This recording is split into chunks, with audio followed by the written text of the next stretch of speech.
Look at the coin in your pocket. The pound sterling, the dollar, the euro. Every single one of them has a direct line of descent from the gold of West Africa. The symbol for the pound sterling, this pound sign, is derived from the word libra, the weight used to measure gold. The gold that built the modern world. African gold. By 1500, West Africa supplied roughly 10% of the world's gold. This gold was the fuel for Europe's economic rise. It paid for the Renaissance. It funded the voyages of Columbus. It built the banks of London. And it financed the slave trade that would reshape the Americas. The rise of the West was built on African gold. The story of African gold is not just a story of wealth. It is a story of power, exploitation, and resistance. It is a story that connects the ancient empires of West Africa to the financial systems of the modern world. It is a story that has been deliberately erased from history books. Before the rise of the transatlantic slave trade, Africa was the world's primary source of gold. Not the Americas, not Asia, Africa. For centuries, this gold flowed north across the Sahara Desert, reaching the Mediterranean world, the Islamic empires, and eventually Europe. This gold built the kingdoms of West Africa. It also built the kingdoms of Europe. The gold of West Africa was the foundation of the global economy. It funded the empires of Ghana, Mali, and Songhai. It funded the Islamic caliphates of North Africa. It funded the kingdoms of Europe. It was the single most important commodity in world trade for over 1,000 years. The story of African gold begins with the great empires of West Africa. The Ghana Empire, the Mali Empire, and the Songhai Empire were built on gold. Their wealth was legendary. Their kings were the richest men in the world. The Ghana Empire, which flourished from approximately 300 to 1200 CE, controlled the gold mines of Bambuk and the trans-Saharan trade routes. It taxed the gold trade and grew wealthy from its position as the middleman between the gold-producing regions of the south and the salt-producing regions of the north. The kings of Ghana were so wealthy that it was said that every lump of gold was beaten and hammered into a thin sheet and then fixed to the walls of the royal palace. The king was surrounded by golden ornaments, and his subjects were required to prostrate themselves before him. The wealth of Ghana was legendary throughout the Islamic world. The Ghana Empire controlled the gold trade for over 800 years. Its position as the middleman between the gold-producing regions of the south and the salt-producing regions of the north gave it immense power. The empire grew wealthy from the taxes it collected on the trade routes. By the 11th century, Ghana had collapsed, but its gold legacy lived on. The Mali Empire rose in its place and would become even wealthier. Its rulers controlled the gold mines of Bambuk and Bure, and their wealth became legendary. The Mali Empire controlled approximately half of the world's gold in the 14th century. The Mali Empire, which flourished from approximately 1235 to 1645, was one of the largest and wealthiest empires in world history. Its territory stretched from the Atlantic Ocean in the west to the Niger River in the east. It encompassed hundreds of ethnic groups and millions of people. Mansa Musa was the 10th Mansa of the Mali Empire, which means sultan in the local language. When he ascended the throne in 1312, he inherited a kingdom that controlled territories rich in gold and copper. He would become the richest person in human history. In 1324, Mansa Musa embarked on a pilgrimage to Mecca. His caravan was a city moving through the desert. According to historical accounts, Musa was accompanied by approximately 60,000 people, including a personal retinue of 12,000 assistants. He was preceded by 500 slaves, each carrying a gold-adorned staff. He had a baggage train of 80 camels, each carrying 300 pounds of gold dust. When Musa arrived in Cairo in July 1324, he gave away so much gold that its value dropped by 20%. The Egyptian economy took 12 years to recover. It was the greatest display of wealth in human history. It was all African gold. Contemporary Arabic sources described his wealth as breathless, and he spread rumors that gold grew like a plant in his kingdom. The legacy of Mansa Musa extended beyond his wealth. He brought back architects and scholars from across the Islamic world. They built mosques and universities that made cities like Timbuktu internationally famous. He established the University of Sankore, one of the oldest universities in the world. The trans-Saharan trade routes were the arteries of the global economy for centuries. Caravans of camels carried gold, salt, ivory, and enslaved people across the Sahara Desert. The gold went north, the salt went south, and the empires grew wealthy from the taxes on this trade. The gold-salt trade was the backbone of the West African economy. Salt was essential for preserving food and human survival. Gold was essential for wealth and power. The two commodities were traded in equal weight, a pound of gold for a pound of salt. The trans-Saharan trade network connected West Africa to North Africa, the Mediterranean world, and the Islamic empires. It was a network of cities, trade routes, and commercial agreements that spanned thousands of miles. It was the largest land-based trade network in the world. The cities of Timbuktu, Gao, and Jin became centers of trade, learning, and culture. They were the New Yorks and Londons of their time. Merchants from across the world came to buy and sell. Scholars came to study. The gold that flowed through these cities built a civilization. Timbuktu was not a remote outpost. It was the heart of African intellectual life. Its libraries contained hundreds of thousands of manuscripts covering astronomy, mathematics, law, and theology. This was not a primitive society. This was a civilization built on gold. The University of Sankore was one of the most prestigious academic institutions on the planet. Scholars from across the Islamic world came to study there. They studied Quranic theology, law, astronomy, and history. It was a center of knowledge and scholarship that rivaled any in Europe. The gold that flowed north also built the empires of North Africa. The Almoravid dynasty, the Almohad Caliphate, and the Fatimid Caliphate were all funded by trans-Saharan gold. These empires controlled vast territories and built some of the most magnificent cities in the Islamic world. From North Africa, the gold made its way to Europe. The Italian city-states, the Spanish kingdoms, and the French monarchy all received African gold. It fueled the European economy and helped build the foundations of the modern world. The gold financed the construction of cathedrals, the funding of armies, and the sponsorship of artists. The trans-Saharan trade routes were not just commercial routes. They were also conduits for ideas, culture, and religion. Islam spread across West Africa through these routes. So did knowledge of science, philosophy, and law. The gold that built economies also built civilizations. The story of African gold is inseparable from the story of the slave trade. As European demand for gold grew, so too did the demand for enslaved labor. Gold and slaves were traded together, side by side, on the same ships, in the same markets. The Portuguese were the first Europeans to establish a slave trade along the west coast of Africa. They exchanged weapons, textiles, and European manufactured goods for enslaved people. The demand for enslaved labor in the Americas was fueled by the demand for gold and sugar. The Gold Coast of West Africa was named for its gold. The area now occupied by Ghana was the largest source of gold in the world, but it was also a major source of enslaved labor. The Portuguese built the Elmina Castle in 1482 to control the gold trade. It was later used as a holding pen for enslaved people. By 1500, the Portuguese were shipping gold and enslaved people from West Africa. The gold was used to mint currency. The enslaved people were used to work the sugar plantations of the Atlantic Islands and eventually the Americas. The connection between gold and slavery was direct and brutal. The connection between African gold and the Atlantic slave trade is often overlooked. The search results confirm that the British pound sterling was heavily dependent on African gold and the Atlantic slave trade. The Bank of England was founded in 1694 to manage debt from the Royal African Company. The Bank of England, one of the world's most powerful financial institutions, has a direct line of descent from the African gold trade. The debt from the Royal African Company was so massive that a new central bank had to be created to manage it. The Bank of England was founded to manage the debt from the slave trade. The Royal African Company was a British trading company that had a monopoly on the African gold and slave trade.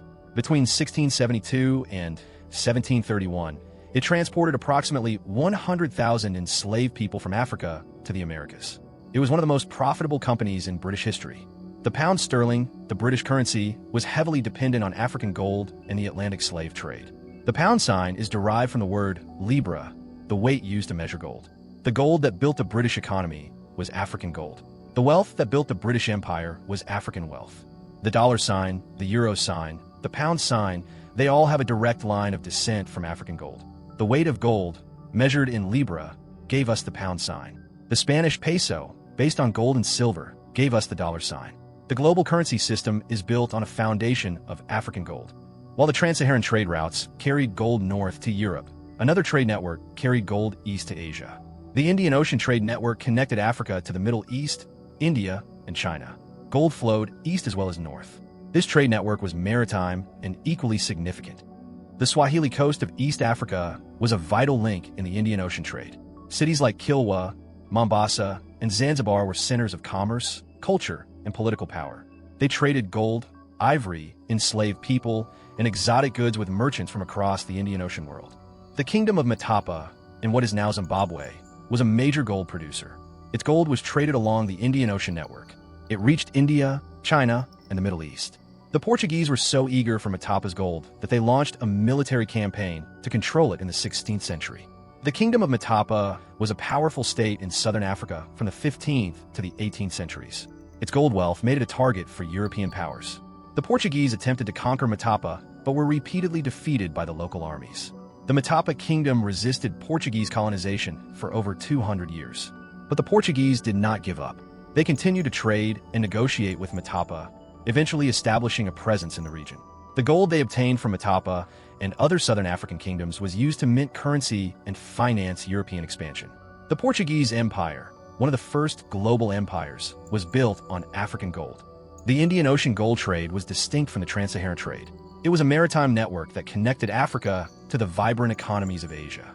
It brought gold to India, where it was used to mint coins. It brought gold to China, where it was used to pay for luxury goods. It brought gold to the Middle East, where it was used to pay for religious and political power. The Indian Ocean trade network was a vibrant and sophisticated system of commerce.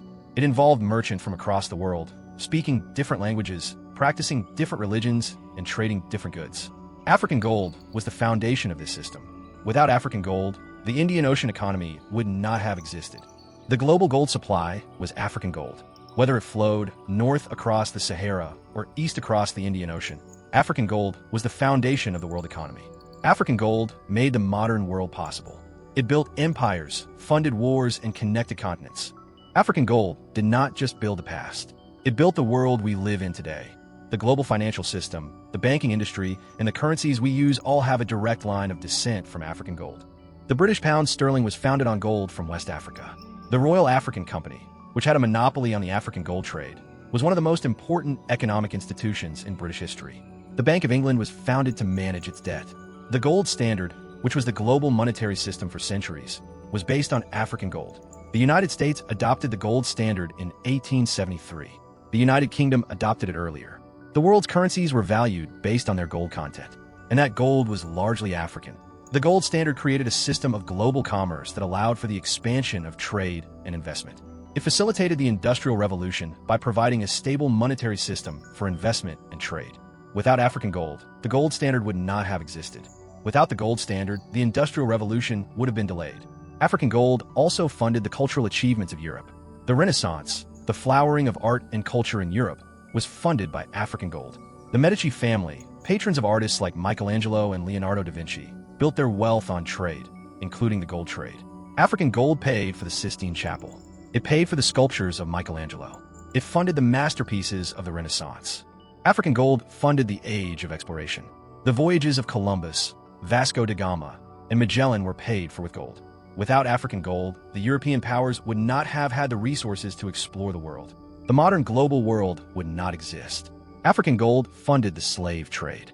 The enslavement and transportation of millions of Africans to the Americas was funded by gold. The slave trade was one of the most brutal and destructive systems in human history. It was built on African gold. But the legacy of African gold is not just economic. It is also cultural. African gold was used to create some of the most beautiful and valuable works of art in history. The Benin bronzes, the gold weights of the Akan people, and the gold jewelry of the Nubian kingdoms are all testament to African craftsmanship. The Benin bronzes, created between the 13th and 19th centuries, are some of the most exquisite works of art in human history. They were looted by the British in 1897 and are now scattered across Western museums. They are a reminder of the artistic achievements of African civilization. Why is this story not better known? Why do we learn about the Greek miracle and the Renaissance but not about the African gold that funded them? The answer is not accidental. This is a story that has been deliberately erased. For centuries, historians have minimized the contributions of Africa to world civilization. They have emphasized the Greek miracle and the Renaissance as if they sprang fully formed from the minds of Europeans, ignoring the African gold that fueled them. This erasure served a purpose. It allowed the West to claim sole credit for civilization. The erasure of African history was not an accident. It was a deliberate act of propaganda. The West wanted to believe that it was superior to Africa. It wanted to believe that Africa had contributed nothing to world civilization. The gold trade was a direct contradiction to this narrative. Today, a new generation of scholars, filmmakers, and content creators are reclaiming African history. They are telling the stories of African gold, African empires, and African contributions to world civilization. They are challenging the old narratives and demanding a more accurate picture of the past. The search results confirm a significant gap in the market for African history content. Ghanaian and Nigerian YouTubers dominate Africa's YouTube scene, but almost none focus on deep historical education. A quick search for African history surfaces mostly foreign creators. This gap represents an opportunity for new voices to emerge. The history of Africa is not just a history of suffering. It is a history of achievement, innovation, and resilience. It is the history of gold that built empires, funded wars, and connected continents. It is the history of civilizations that rivaled any in the world. It is a history that deserves to be told. In 2025, a Congolese fan at the Africa Cup of Nations went viral for imitating the posture of Patrice Lumumba. His silent tribute generated over 300 million searches on Lumumba. It showed that the world is still hungry for African history. It showed that the story of Africa still matters. The story of African gold is a story of hidden history. It is a story of power, wealth, and exploitation. It is a story of how Africa shaped the modern world. And it is a story that deserves to be told. The new generation of content creators, historians, and artists are telling it. African gold did not just build the past. It is still shaping the present. Today, the Democratic Republic of Congo produces approximately 75% of the world's cobalt, a mineral essential for modern technology. The pattern is the same. African resources, global consumption. Cobalt is used in the batteries that power our smartphones, laptops, and electric vehicles. Without cobalt, modern technology would not exist. And the majority of the world's cobalt comes from the DRC. Africa's resources still fuel the global economy. The exploitation of Africa's resources did not end with colonialism. It continues today. Multinational corporations extract Africa's minerals and ship them abroad. Africa's people and its governments often receive little benefit. This is the legacy of the gold trade. But there is a growing movement to change this.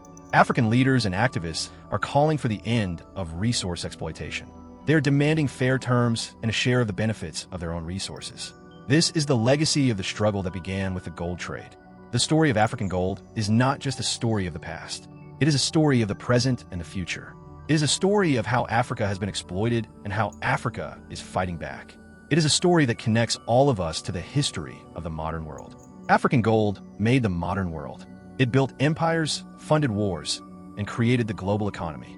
But Africa itself has been left behind. The challenge of the 21st century is to ensure that Africa's resources benefit Africa's people. The next time you look at a coin, think about where it came from. Think about the African gold that made it possible. Think about the empires, the trade, and the struggle. Think about the legacy of African gold. The coin in your pocket has a history, and that history is African. Subscribe to Golden Empire Tales for more stories of Africa's legendary kingdoms.